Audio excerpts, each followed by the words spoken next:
Okay. So, good afternoon, Hadlee. Again, I would like to introduce myself before starting this interview. I am Trisha, an author. And ako ang makakasama mo this afternoon. So, thank you. Unang-una, thank you for joining us.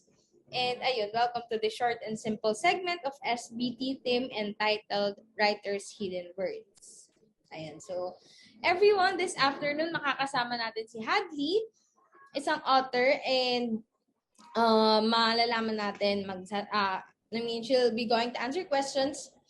And ayun, let's start this one na. Huwag na tayong mag-aksaya ng oras. Ayun, so good afternoon, author. Good afternoon, Hadlee. Tama ba? Yes po. Yeah, I am so grateful nga for having you today. So, ayun, how are you? Can you give us a quick introduction about yourself? Okay, so hi guys, I'm Hadlee Zircon.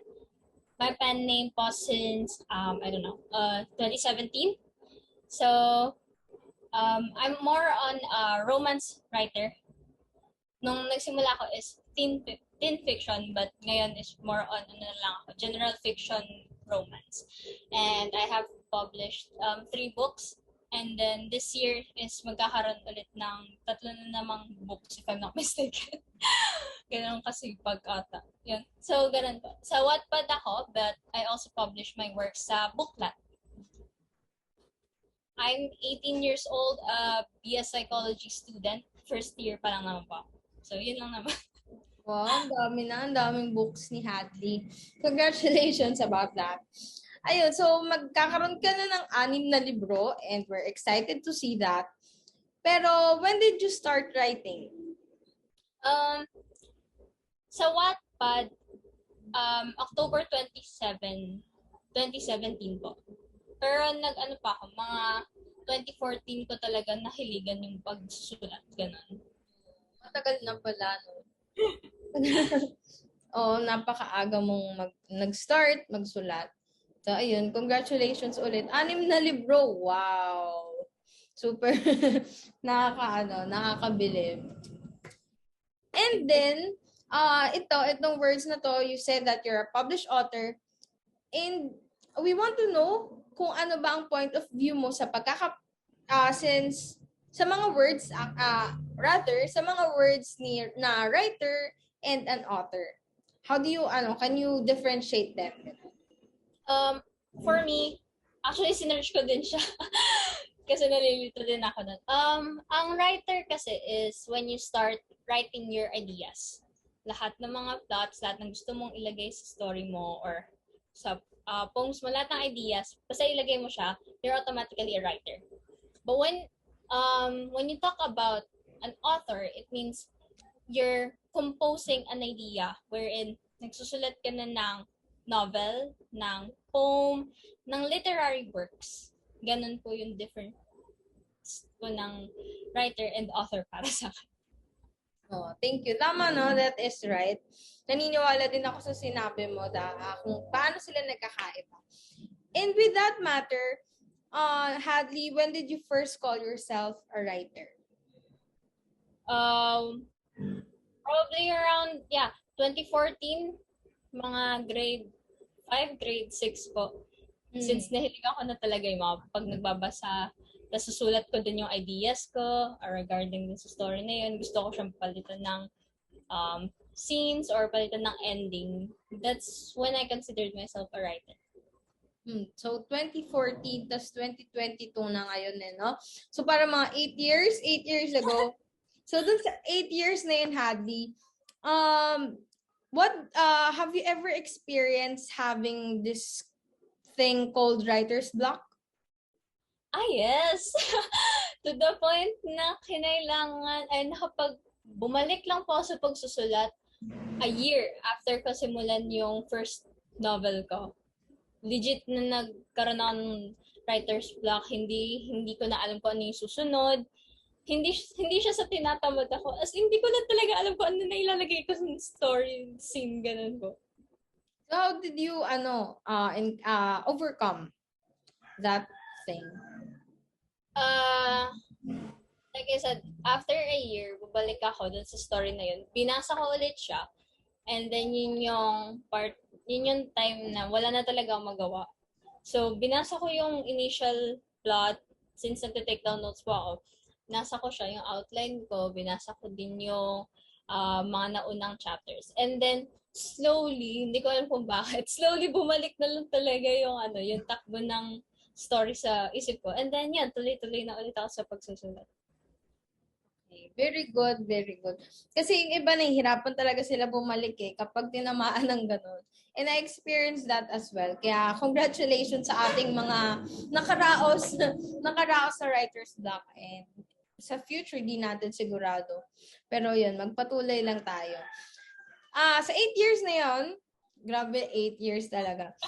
Hindi, ang tagal kasi, ang galing na alam mo, may long-term kang commitment sa isang bagay. Doon sa 8 years, again, what is the most difficult part of your writing process? Writing process. Sinerge ko din ako. Ano yung ibig sabihin? Drafting. Yung magsusulat ka ng yung mag-isip ka ng panibagong story. Tapos, kailangan mo isipin kung ano yung mga hindi pa nagagawa ng ibang tao. Na kailangan maging unique siya para sa'yo, para maging unique din siya sa ibang tao. So, nahirapan ako sa drafting most of the time. Okay. Bago yun. Bago ko siyang na-encounter. Usually, ako kasi, baka, di ba, magkakaiba naman tayo. In my part, siguro the most difficult part of writing process para sa akin mag-continue talaga. Hirap ako, magaling lang ako sa simula. Parang ganun bagang tipo ng tao. Yung, okay, may isip akong concept and then I'll write about it. Tapos sa mga susunod na buwan, ano na Tresha, anong gagawin mo? Ganun. Pero ayun, sana mawala. Inaano ko naman siya, ini-improve. Anyways, have you experienced na makatanggap ng mga negative book reviews, negative comments, 'di ba? Kasi hindi natin maiiwasan. And if that happens, how do you process or deal with that reviews or comments? Honestly, so far po, isa pa lang naman na-encounter ko. Like, nag-message talaga siya, PM siya sa one account na tumigil na daw ako kasi trash yung ginagawa ko. And then, since hindi ako emotional stable, ang ginawa ko is, ni-remove ko lahat, in-unpublish ko lahat ng works ko sa Wattpad. Pero, since gusto ko talaga yung pagsusulat, tapos yung family ko support naman ako, ang ginawa ko na lang is, inedit ko siya hanggang sa ako mismo, sinatisfy ko yung sarili ko dun sa story na yun. Para alam ko sa sarili ko na kapag binash ulit, hindi na ako maapektuhan. Kasi sa akin, okay ako sa story ko. So, bahala ka na kung ayaw mo. Oh, thank you for sharing that experience. Mahirap siguro, no? Mahirap talaga. Kasi, yan na nga rin sinasabi ko sa ibang mga tao, sa mga ibang mga writers na hindi talaga may iwasan May sisira at sisira talaga dun sa goal mo, sa purpose mo minsan. Pero, di ba, nasa atin palagi yung huling desisyon. At hindi lang yun into writing, kasama rin yun sa buhay natin talaga, in general. Dito sa mga susunod na questions, we want to know about your writing perspective. So, ayun. Hadlee, what are the most important elements of a good writing for you?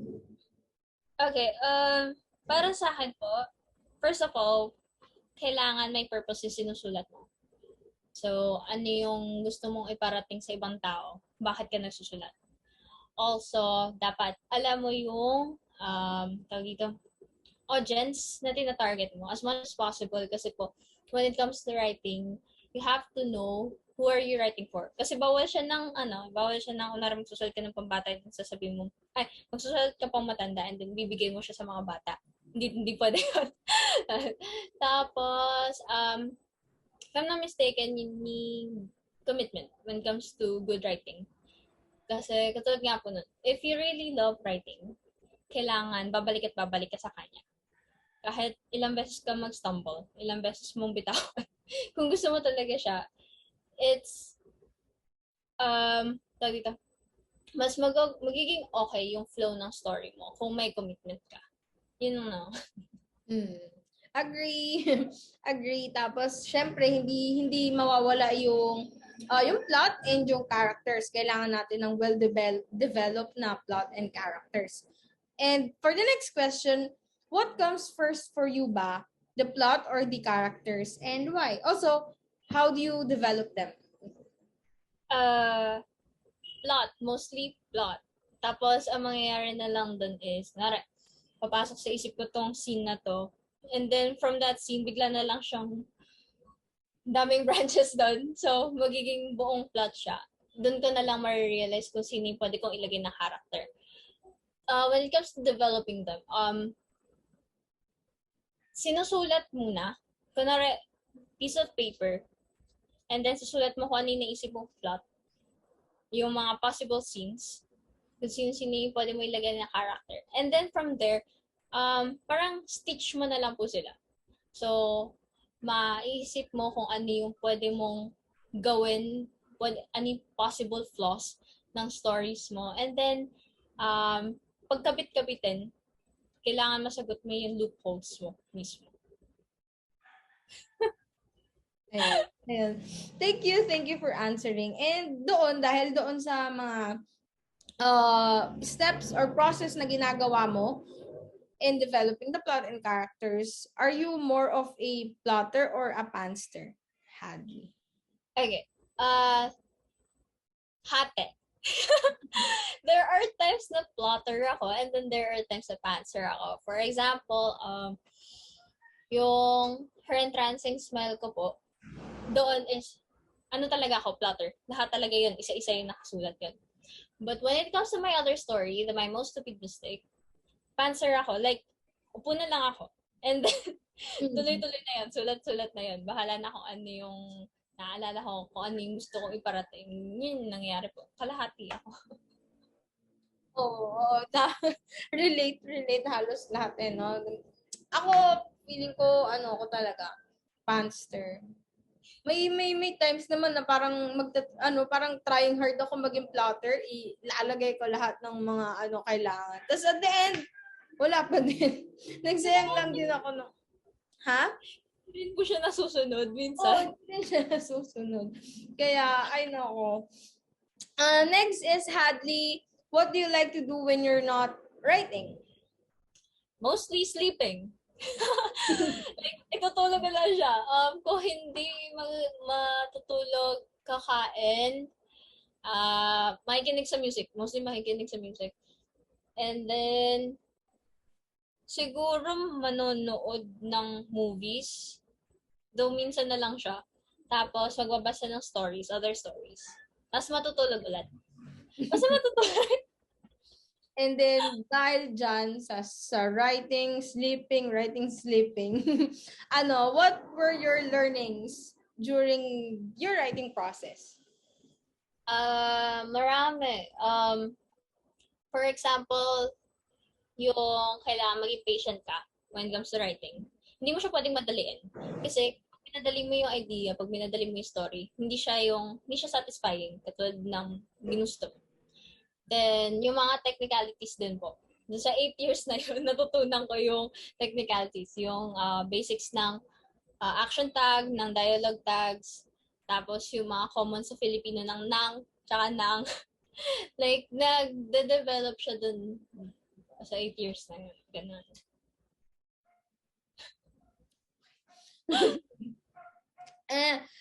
Thank you for sharing that. For you ba, for our next question, what do you think makes a good story? This is actually parang kaugnay nung elements of a good writing. So maliban po na sa sinabi ko sa elements, for me, what makes a good story?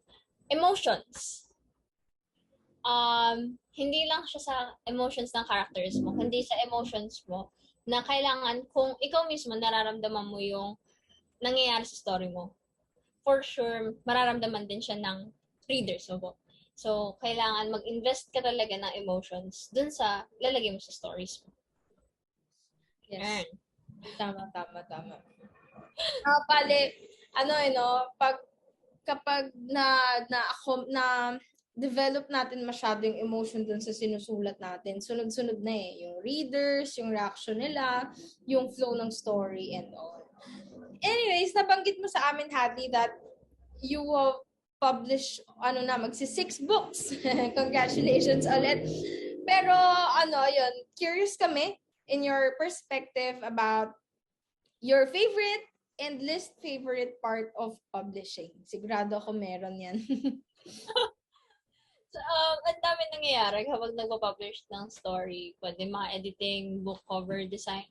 Pero for me, ang pinaka-favorite ko would be the actual publishing. Yung makakahawakan mo na talaga yung libro.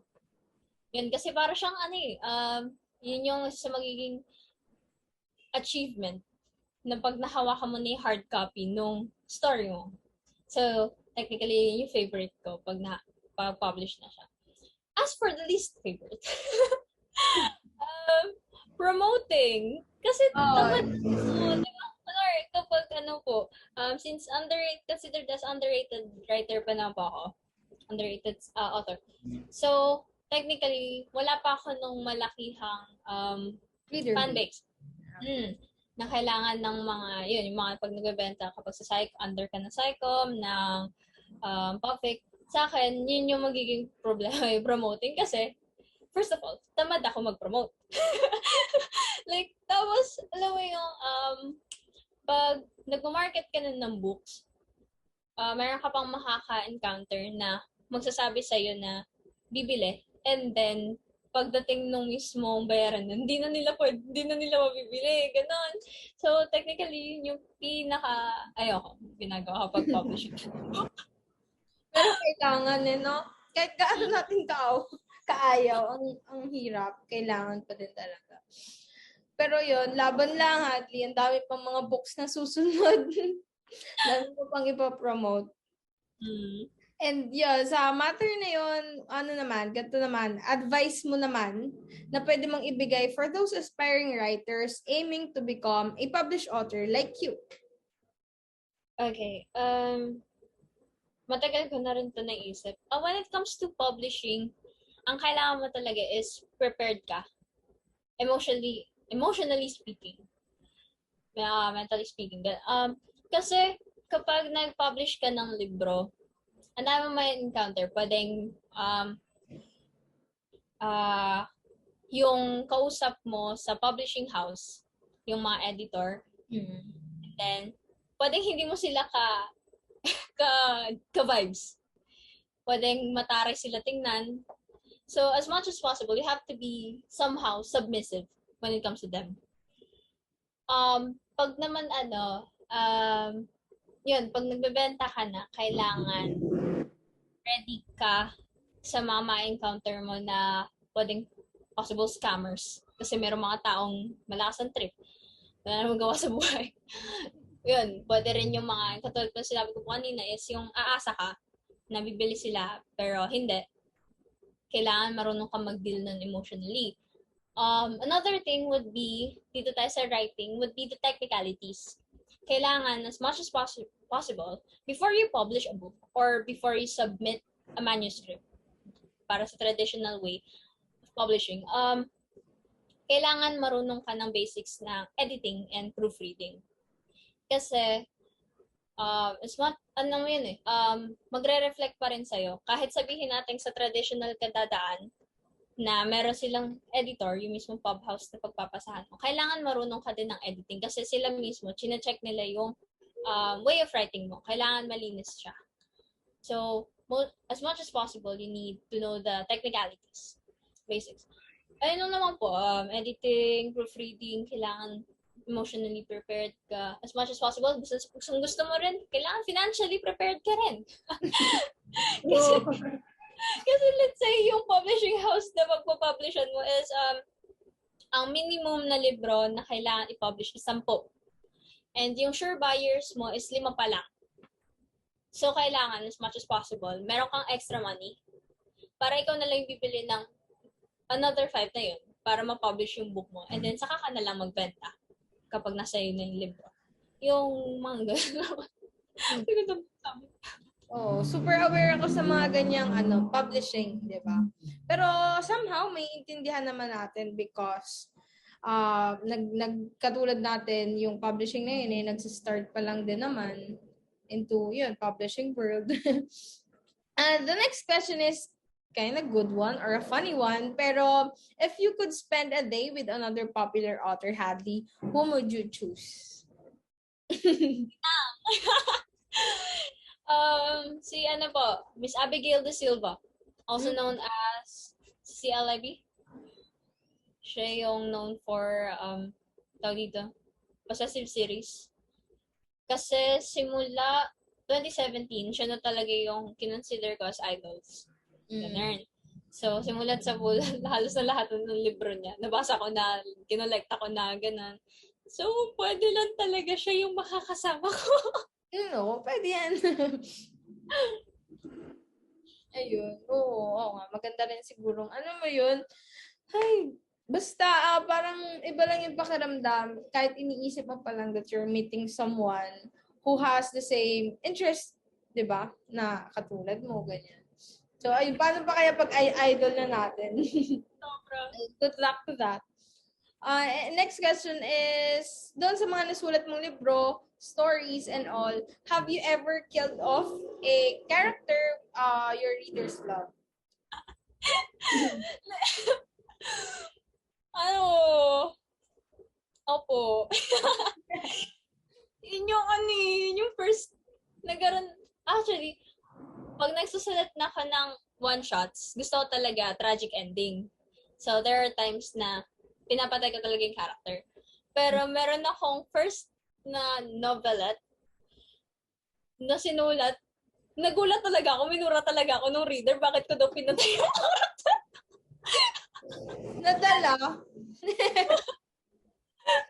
Ayun, pero ano po, kahit naman minura nila ako, hindi nila ako mapipigilan kung meron pa rin akong planong patay. Character, ganun. Nakakatawa. May mga readers na nadadala talaga, nagagalit sila para dun sa character. Ayun. Next question, Hadlee. Yun, aside from advice na sinabi mo kanina into publishing, dito naman, what advice would you give to a writer working on their first draft? First book. Be patient. Kasi, first tries doesn't have to be perfect. Ang first story mo is, yun yung magiging stepping stone mo, huge stepping stone mo sa writing. So, you can always use that first book as an inspiration, as a motivation na you want to be better. So, it doesn't have to be perfect. It doesn't have to be the most popular na sinulat mo. It only has to satisfy you. Kailangan mo lang, parang practice stone, ganun. Oo. I can totally relate to that. Minsan kasi may mga times na, okay, let's be patient. I'll be patient. Tapos, kapag andyan na yung libro mo, you're starting to write again, nag-update ka, parang, uy, sige na, basahin nyo na yung libro ko. Parang ang hirap lang din maging patient kahit alam mo na yun yung dapat gawin. Ano yun tawag dito? To be honest po, nung nagsusulat ako ng first story ko, yung Music is Love, 2017, October 27, 2017. Na-try ko yung follow to follow sa Wattpad, vote to vote. Para kasi nga po, di ba po, katulad sinabi po, you want other people to read your story. Na gusto mo din makikita yung number of reads na tumataas. But then, as I grow, as time passed, nung nakikita ko na rin na dumadami na rin yung reads, pero hindi yung Music is Love, yung other story ko, dumadami yung reads. Parang gusto ko na lang din bumalik sa dati na hindi masyadong binabasa yung story ko. Kasi, kapag hiniling mo na mabilisan yung isang bagay, tapos hindi ka prepared, emotionally prepared, doon mo mararamdaman yung pressure. Yes.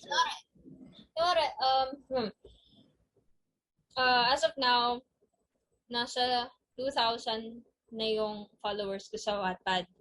Most read ko is 29K reads. Tapos, mababasa mo yung sa ibang comments dun sa stories mo or dun sa ibang pang ongoing. Gusto nilang mag-update ka na mag-update. Na parang, ang nangyayari is, pinipressure ka na kailangan mong gawin to, kailangan mong gawin yan, kailangan mong pass it up. Eh, hindi ka pa handa.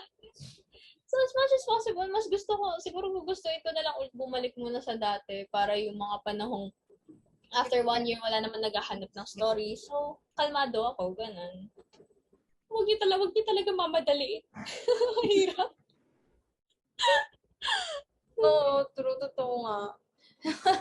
Oo nga, no. Na-realize ko yun sa sinabi mo, no. Minsan, parang gusto na natin marating yun. Tapos, yun nga, sabi mo dapat emotionally prepared ka doing this. Kaya, ayun, minsan nagkakaproblema dahil hindi ka pa naman, alam mo, di ba? Kasi di ba, progress yan eh. Process, I mean. Paangat ka ng paangat, pa-improve ka ng pa-improve. So, kapag mamadaliin mo, yun. Next, na lang, any other thing or announcement that you'd like to let everyone know about your writing career, Hadlee? Announcement. Supposed to be pa-promote ko yung latest book, yung Failing to Forget You. My first BL book, Boys Love. Wow. Ang problema, tapos na yung pre-order niya. Katatapos lang ng 15.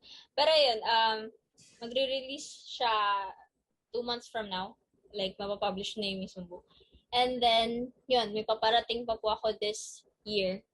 Ang sure ko na lang is yung first ever fantasy mystery ko po na Endless Pen. Ganun. Other than that, wala na ako ibang copy nung iba pa story ko. Iba pang libro ko, kaya wala na masyado. Pero ayun, siguro po abangan na lang nila yung mga ongoing ko na ipapublish sa Wattpad once na finished na sila offline. Thank you. Noted yan. Noted na namin. Lastly, are there any people that you'd like to thank or you can invite them or you can invite readers to follow you on social media sites? Okay. People to thank. Okay, madami sila. Isa-isahin ko na. Okay. Okay. Pero by group naman. First of all, syempre po, thank you ako sa family ko. Very much. Unang-una sila talaga nag-support sa akin. And then, yung personal tropa ko, yung boys only, tsaka team offline. Yung best friend ko, Kuya Hanet. Nandun din, ano ba? Cutie, family, bookworms, PIP, tsaka CLP family. And then finally, yung readers ko po, yung Zirconians. Sobrang thankful ko sa kanila. Sobra talaga. When it comes to social medias, kahit i-follow na lang nila yung Wattpad, wag na nilang pakialaman yung ibang una social media. Hindi pa masyado ako active, nagkakalat pa ako sa iba pang social media. So, ayusin ko muna yun. Doon muna sila focus sa Wattpad. Okay na yun. So, sa Wattpad, what's your username? At Hadlee, that's HADLEE_Zircon.